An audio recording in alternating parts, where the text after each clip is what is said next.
5 orang pembunuh Tuhan yang luar biasa.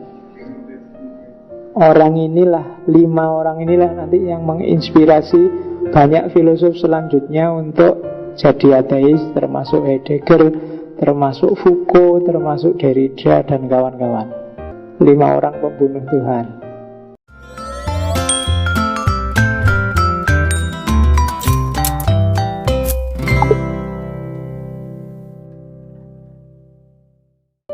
Yang pertama, Feuerbach. Feuerbach ini inspirator. Dia dikenal sebagai bapak ateisme modern. Jadi kalau katanya Feuerbach, selama ini kan di agama-agama kita nganggapnya bahwa kita ini buah pikirannya Tuhan, kun fayakun, atau emanasi. Tuhan mikir terus melimpah. Katanya Feuerbach, walik, justru Tuhan itu buah pikiran kita.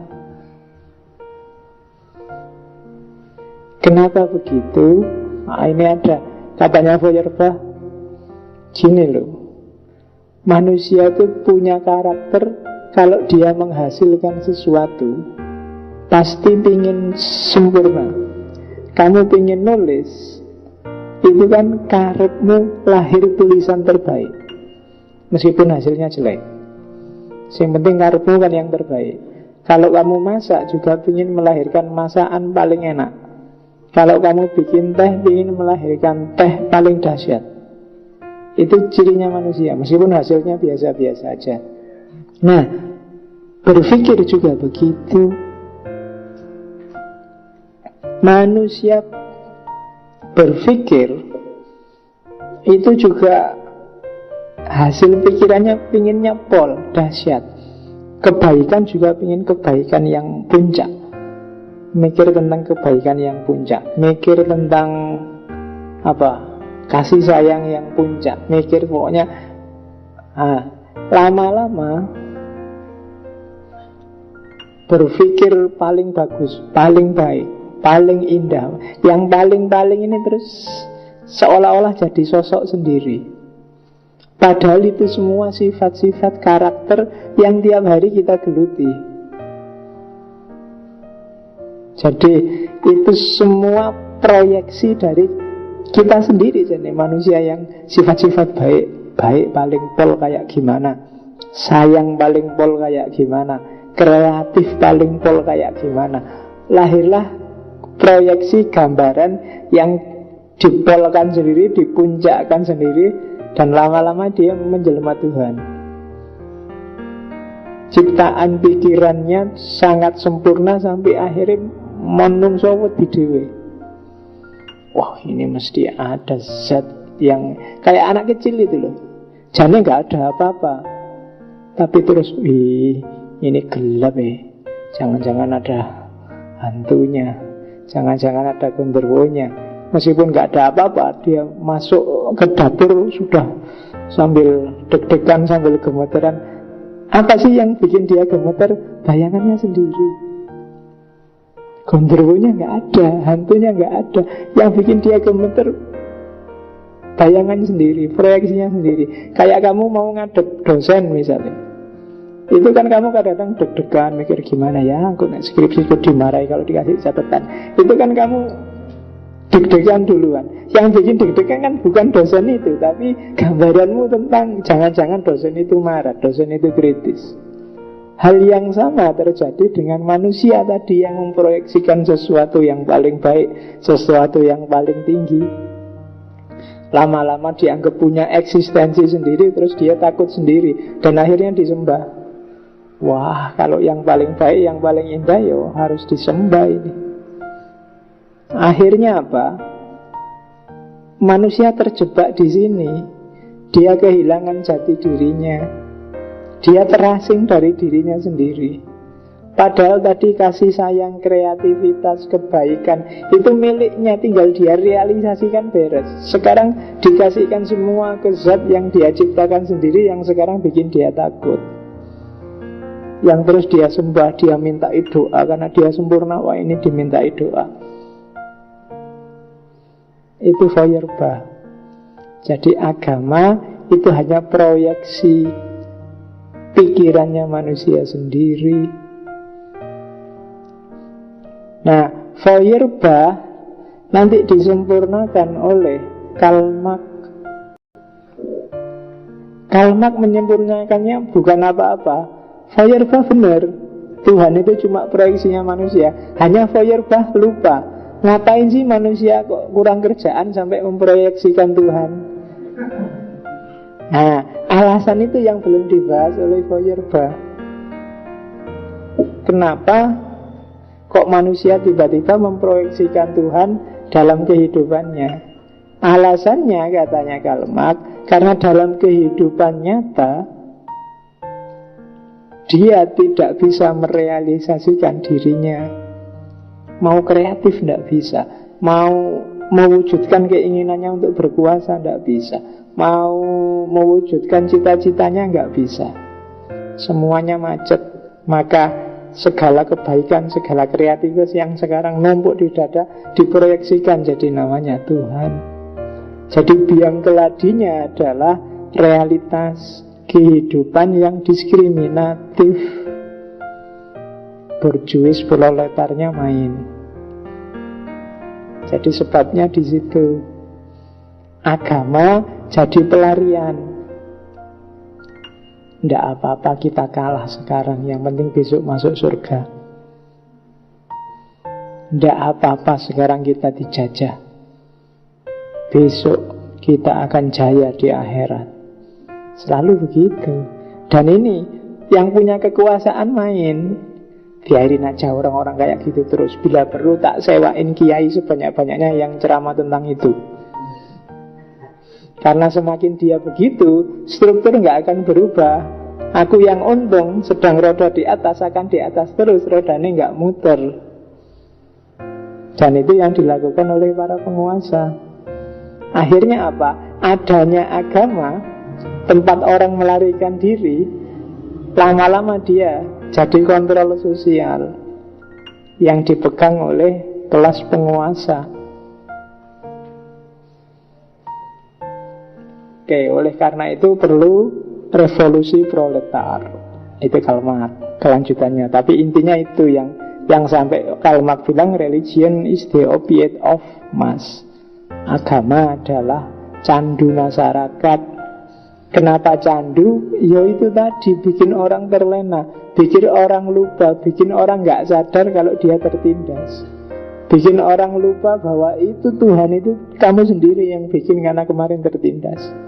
Dianggapnya benar-benar ada. Jadi dia semacam candu. Itu katanya Karl Marx. Nah, Karl Marx diekstrimkan oleh Nietzsche. Feuerbach benar, Karl Marx benar. Maka jalan untuk manusia eksis jadi dirinya adalah Tuhan harus dibunuh. Ya, Tuhan sudah mati dan kita yang membunuhnya. Nah itu Nietzsche. Siapa yang membunuh Tuhan? Ya kita. Kenapa kok Tuhan dibunuh? Karena kemarin kita yang menciptakan. Sekarang saatnya kita bunuh biar kita bebas, tidak lagi terikat. Agama bikin kita jadi pengecut, bikin kita lari dari kenyataan, bikin mentalitas kita kayak budak. Kalau ada apa-apa ke Tuhan, sumpek dikit lari ke Tuhan. Kita tidak tangguh. Tuhan selalu dijadiin kambing hitam. Tuhan dijadiin pelarian kalau ada masalah. Tuhan dijadiin dalih kalau kita salah. Tuhan pokoknya bagian tidak enak semua. Terus dibunuh aja lah Tuhan biar kamu mandiri.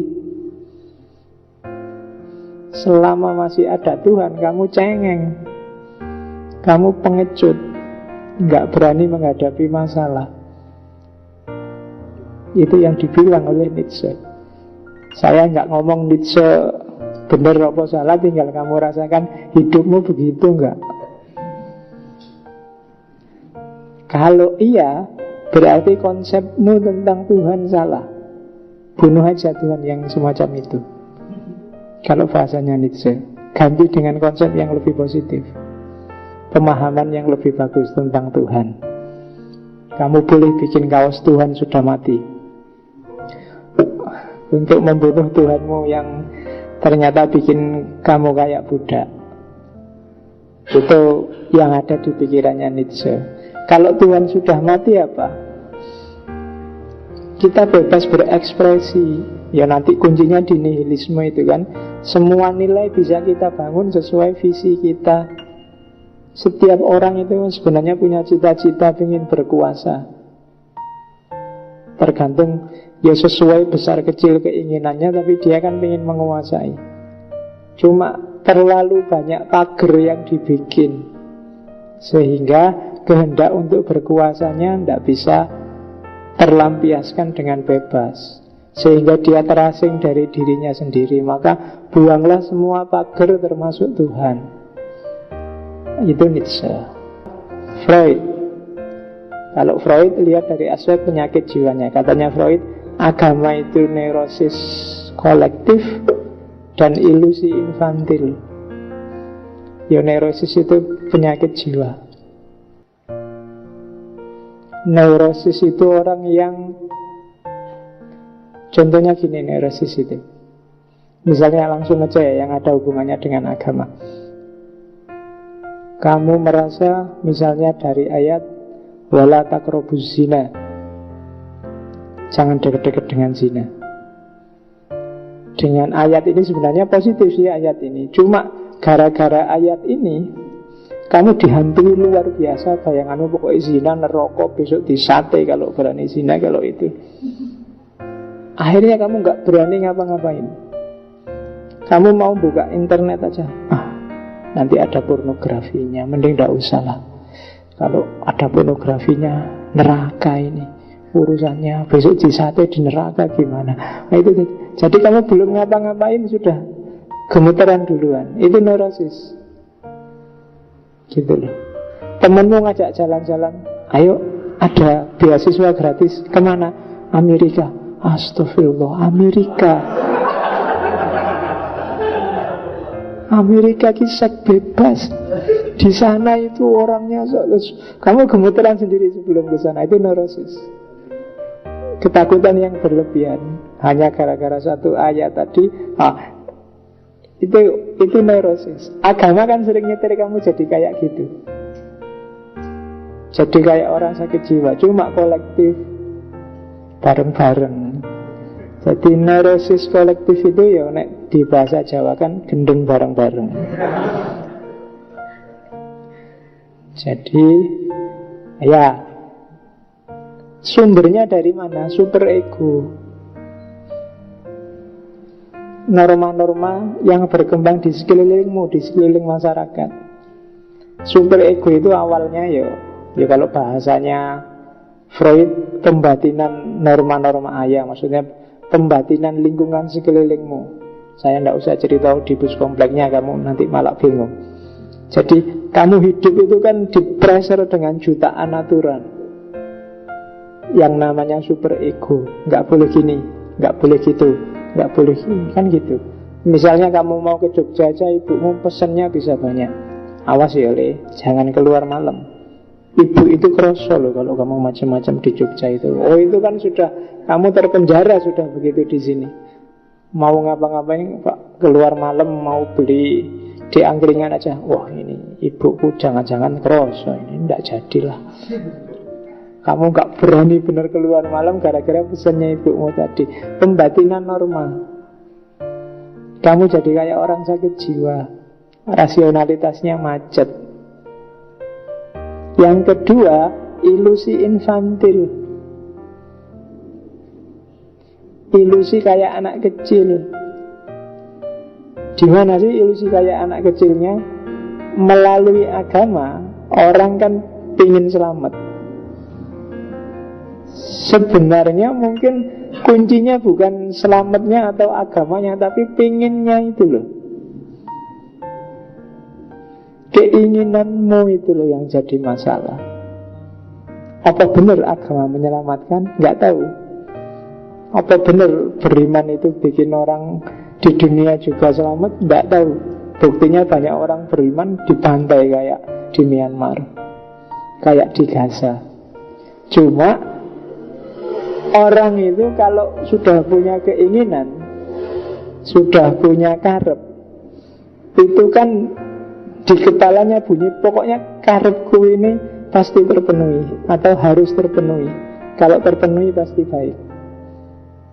Dan gaya kayak gini itu gaya anak kecil. Anak kecil kan selalu gitu, nggak ngerti baik buruknya apa. Pokoknya nek duwe karep ya kudu keturutan. Pokoknya bagiku agama menyelamatkan, ya menyelamatkan. Nggak ada buktinya, nggak apa-apa. Pokoknya agama mesti menyelamatkan. Itu gaya anak kecil. Barang jeleknya kayak apa, nggak apa-apa. Pokoknya mainanku. Kalau diminta temennya dilawan mati-matian.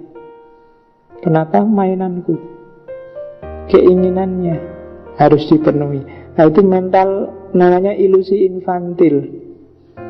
Merasa benarnya sendiri, merasa meskipun itu jelas nggak rasional, jelas nggak masuk akal, tapi dianggap pasti berguna, pasti rasional, pasti masuk akal.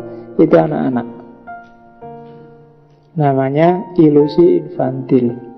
Jadi agama ada di sana, katanya Freud. Penyakit jiwa dan sindrom anak-anak. Jadi yang masih percaya Tuhan dan percaya agama itu antara orang gila atau masih kecil mentalnya. Dan yang terakhir Sartre. Kalau Sartre nggak perlu tak jelasin, dia pembunuh Tuhan nomor 1 demi manusia. Kalau ingin bebas berarti nggak boleh ada Tuhan. Kalau ada Tuhan berarti kamu nggak bebas. Simple. Kalau kamu percaya Tuhan berarti kamu bukan manusia, kamu benda. Kan Paul and Soi dan Ether and Soi, 3 itu kan. Jadi manusia itu ada bagi dirinya, dan dia bisa melampaui dirinya, bisa membangun dirinya, bisa mengkreasi dirinya, bebas hakikat hidupnya. Cuma kalau ada Tuhan selesai. Karena dia tidak hidup demi diri dan untuk dirinya, mesti nanti ke Tuhan. Maka orang jangan nyari kerajaan Tuhan kayak di Kristen itu. Juga bukan kerajaan materi, ngapain? Materi cuma alat. Aktornya siapa? Rajanya manusia. Ini argumen antroposentris tadi.